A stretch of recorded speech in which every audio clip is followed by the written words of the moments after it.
What's up guys, I'm BTC. No matter the game, fan content is always popular. It's fun to make your own and check out the cool stuff other people make. In Overwatch, the big thing is heroes, so today I'm going to show you how to make some truly awesome hero concepts.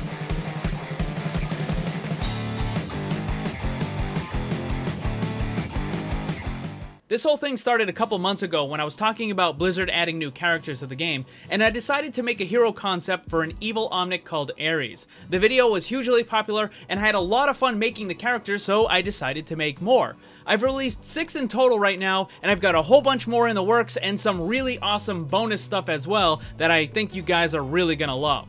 Since I started working on these, I've had a lot of people contact me asking for help and advice in making their own hero concepts. So what I'm going to do is walk you through the full process that I use when making an ability or when determining the damage of a primary attack. The hero concept I'm going to use for this is a brand new one called Specimen 13, and the major part of this character concept was created by Excited, who you may know as the artist who helps me with my own hero concepts. Then tomorrow I'm going to release a full video on Specimen 13 with all of the abilities, the backstory, and more, so make sure you check it out. The first thing to go over is just how advanced do you want to go with your hero concept. The most common method that people make is a very simple design alongside a couple of abilities that have fairly basic descriptions. They don't bother to go too much into the nitty-gritty for numbers, balancing, lore, or even the character would plausibly exist within the Overwatch universe. It's just something cool for fun that they want to do. The other method goes well beyond that. This is the type of hero concept that I like to make. I find it fun and challenging to try to design a character that would not only fit within the game, but also have a skill set that is viable and be as close to balanced as possible, at least on paper. Neither of these methods is really better than the other, it just boils down to personal preference on what you would like to make. A major issue that affects both of these methods is the abilities and the attacks overlapping with pre-existing characters from other games. When I make my hero concepts, I always see people in the comments saying how such and such ability looks just like this other character in another game. The fact of the matter is, there is almost no ability that you can think of that hasn't already been used in another game in some form or another. It might be Dota, Paladins, World of Warcraft, Final Fantasy, or something else, but I guarantee the ability has been used somewhere else before. And that's okay. In Overwatch, Torbjorn is just a modified version of Team Fortress 2's Engineer, Mercy's Healing Beam was ripped right out of the hands of TF2's Medic, but don't get me wrong, I'm not trying to poke fun at Blizzard for this, because the Overwatch devs have fully admitted that they took these ideas from Team Fortress 2 and they put them into Overwatch because they like them so much. The point I'm trying to make is that it's okay to use abilities that have been seen elsewhere as long as you put your own unique spin on it and make it interesting. There's a lot more to talk about for abilities, but I'll get into that a little bit later on. Let's talk about lore and the plausibility of your character concept existing within the Overwatch universe. If you're just making your character for fun with no regard to how it might fit in, then the sky is the limit and you can do whatever you want. However, if you're trying to make a character that would actually exist in Overwatch, then there are some loose guidelines you kinda need to adhere to. The Overwatch universe takes place in the not-so-distant future, and while the technology is far advanced of what we have right now, there are some limitations. For example, it doesn't appear that any kind of advanced space travel has occurred in the Overwatch universe. Sure, there's a base on the moon and there very well could be a base on Mars, but there doesn't seem to be any indication that technology allows for faster-than-light travel. Also, there's absolutely no hint of aliens beyond some lousy props on the Hollywood map, so making an alien character might be a bit of a stretch. Most of the abilities and functions can be explained as some sort of advanced use of technology. The idea that a character has magic is extremely limited. Even Reaper's Wraith form is explained as being some form of genetic technology. Genji and Hanzo seem to be a special case within the game, where it does seem that they are able to access what appears to be a genuine magical ability. However, the game treats this with a very light-handed approach. You can make a character that has access to some sort of ancestral power, and it could work as a concept, but if you have a character that throws fireballs, it would probably be better to make it based on some sort of technology, as opposed to a wizard just magically conjuring the fireballs out of thin air. The idea here is that you want to maintain the audience's suspension of disbelief. They expect things to be different from the real world, but they also expect certain unwritten rules to be followed, and if you push it too far, it's no longer believable. Another thing to keep in mind is consistency.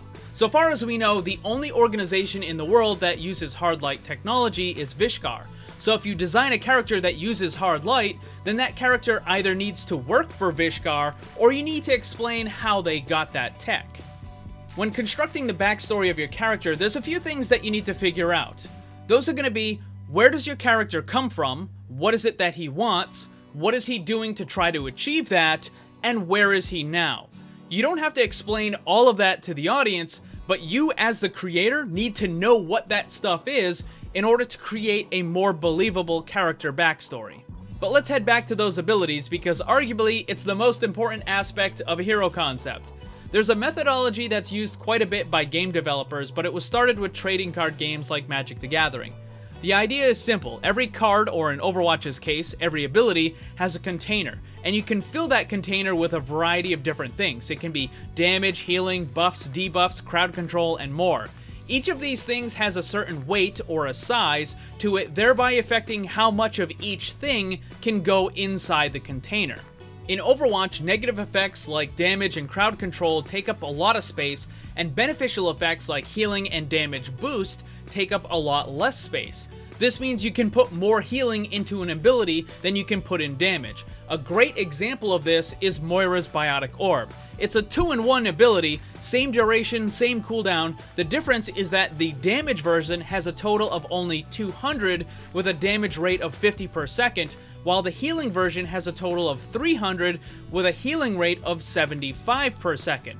It's the same container for the ability, but you can put in a lot more healing than you can damage. In a card game, the container size is determined by the cost of the card. In Overwatch, that container size is determined by how long the cooldown is. Let's run through the process real quick. I want to make an ability that does damage with an 8-second cooldown. How much damage can I put into it? Well, if you look at some of the other characters in the game and try to figure out a good amount, 120 seems to be a pretty good number. But what if I wanted to add crowd control to this ability? Maybe some kind of a slow. With that crowd control on top, it's now too big for the container. Essentially, there's too much stuff going on for an 8-second cooldown. So I've got a decision to make. I can either add some kind of a negative side to the ability, and we'll see a little bit more of that later, or I can remove some of the damage and make it fit into the 8 seconds, or I can just try a bigger container. I can keep all of the damage and the crowd control, but now I need to use a 10 or a 12 second because that ability is a lot stronger. This is a general rule that you should use for most every ability that you make, but I want to be clear that you can definitely break that rule. In fact, there are going to be times when you don't want to fill that container all the way up, or there are times when it's completely overflowing. And that's okay as long as it's balanced with the rest of the character. If you have several abilities that are all overflowing their containers, then that character is going to be way too powerful. If the containers aren't full enough, then the character is going to be too weak. But it's okay to mix and match. Deliberately making one ability weaker is okay if you make another ability stronger than it normally would be. For example, Winston's barrier is far weaker in overall strength than what Reinhardt and Orisa have, but the trade-off is that Winston has way more mobility than both of the other two combined, so it balances out. Now let's start putting all this stuff into practice. I'm going to walk you through the process that I use to help Excited make Specimen 13. I want to emphasize that this hero concept is his creation. He did 90% of the work. I only helped him out with some little stuff and I pointed him in the right direction on a few things. But overall, the concept is his. If you want to check out more of his content, there'll be a link for him down in the description of this video. I'm going to show you one of the abilities, but we're going to start with the primary attack. Even though Specimen 13 is a raptor, it does have some technological advancements, including armor plating and a neural link controlled plasma rifle. This is a medium-range weapon. When Blizzard does their balancing for a character's primary weapon, they go by the DPS or damage per second. There's a simple and a complex version of the DPS. We gotta do a little bit of math here, but don't worry, it's not that bad. This is an example sheet that I use when trying to calculate potential damage for a new character. Running down the list, damage is how much each hit does, the attack speed is how long it takes to attack one time, ammo is the total amount that the character has before reloading, reload time is how long it takes to reload, the spread angle is how far off center the shots will go while you're attacking, DPS simple is just the damage divided by the attack speed, or how much damage the character is capable of doing in one full ammo use. DPS plus reload is the actual damage per second of the character over a prolonged period of time, when you take into account reloading. The formula for this is on screen right now. It's the damage per attack times the ammo divided by the ammo times the attack speed plus reload speed. Make sure that you have the parentheses in all of the correct locations in order to get the proper result. You can find most of this information on the Overwatch wikis, but sometimes the rate of fire on the attack speed is shown in several different ways, and in order to get your calculations to work properly, we're going to need to convert it to the right type of number. Here you can see Sombra's attack is displayed as 20 rounds per second, whereas Pharah's attack is displayed as 1 round per 0.75 seconds. We need to convert Sombra's data to something more usable. This is pretty easy though. All you need to do is divide 1 by whatever the number of attacks is. In this case, it's 1 divided by 20, which gives us 0.05. So now we have Sombra's attack speed, which is 1 round per 0.05 seconds, compared to Pharah, which is 1 round per 0.75 seconds. You can then take both of those numbers and plug it into the attack speed section for the Excel sheet that I showed you earlier. To find the best numbers for the Raptor's primary attack, we should look at the game and find what characters are most similar. In this case, it's going to be Soldier and Bastion, as they both are medium range with a fairly decent rate of fire. Some things to consider is that the Raptor will have much better mobility than both Soldier and Bastion, and because of this, we might need to reduce other aspects of the character, and the biggest one is primary damage. You can start by just giving him the standard reload time of 1.5, most characters in the game have that, and because it's a back-mounted weapon, I'm going to have a little bit more ammo as well.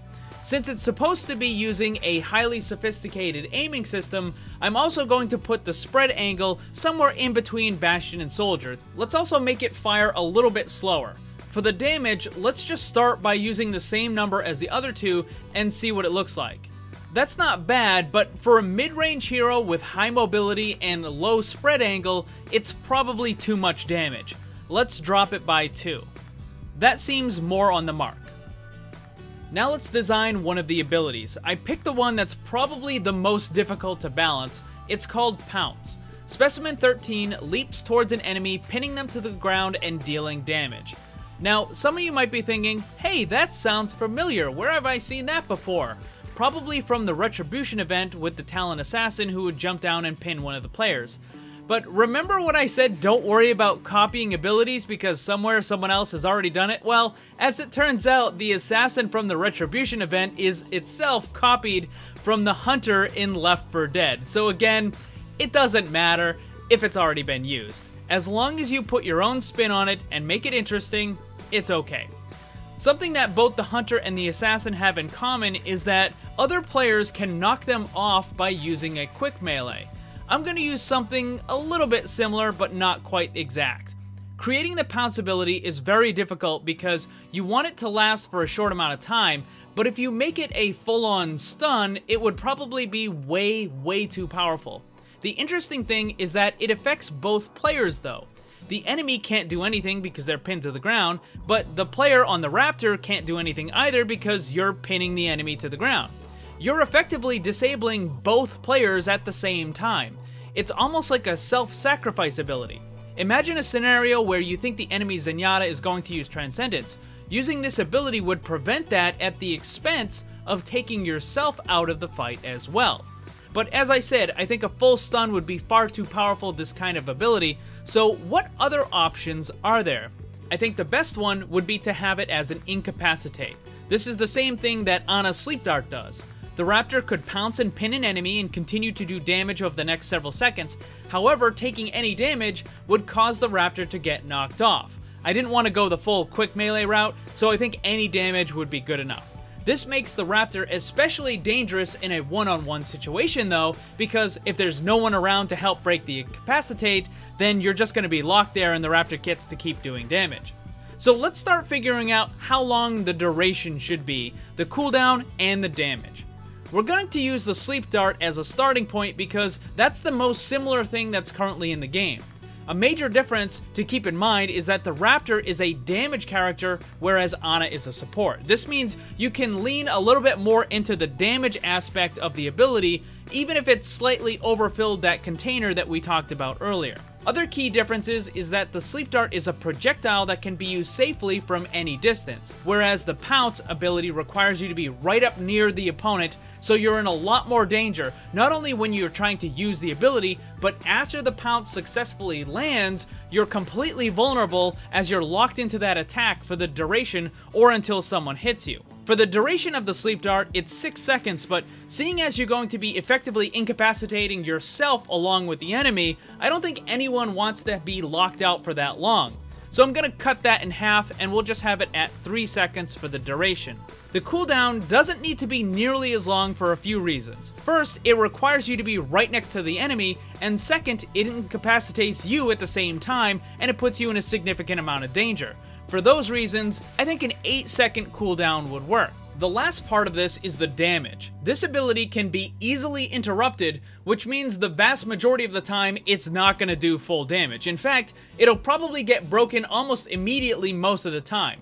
We need to break up the damage into 2 sections: the initial impact damage and the follow-up damage over time during the Pounce Incapacitate effect. Also keep in mind that while the Raptor is using this ability, you're not attacking anything else. So this is the only damage that you're going to be doing for the entire duration, and as a damage character, it needs to be somewhat significant.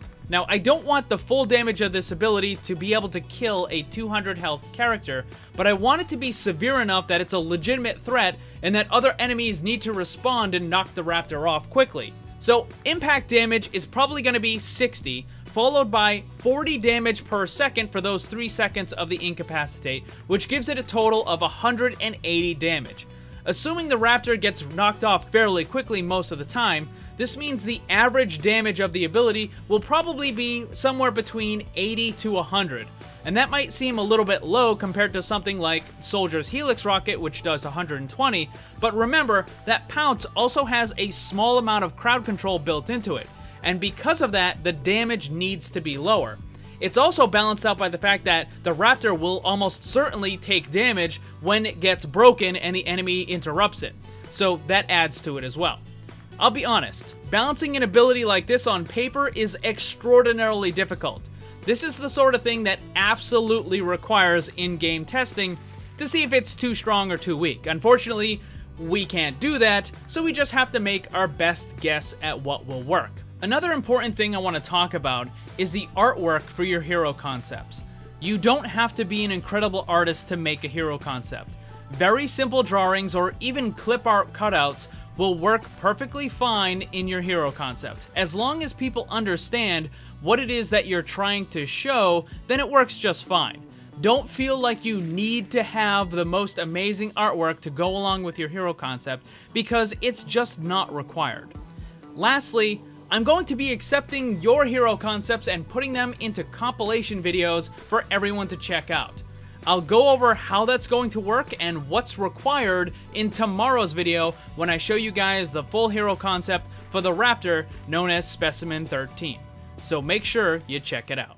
Thanks for watching, and if you'd like to see more, subscribe and hit that bell so you don't miss anything. Also, come hang out in my Discord server and my Twitch live stream. Special thanks to my Patreon supporters. If you'd like to see what kind of cool VIP rewards you can get, check the links down below. And remember, always blame the controller, because it's never your fault.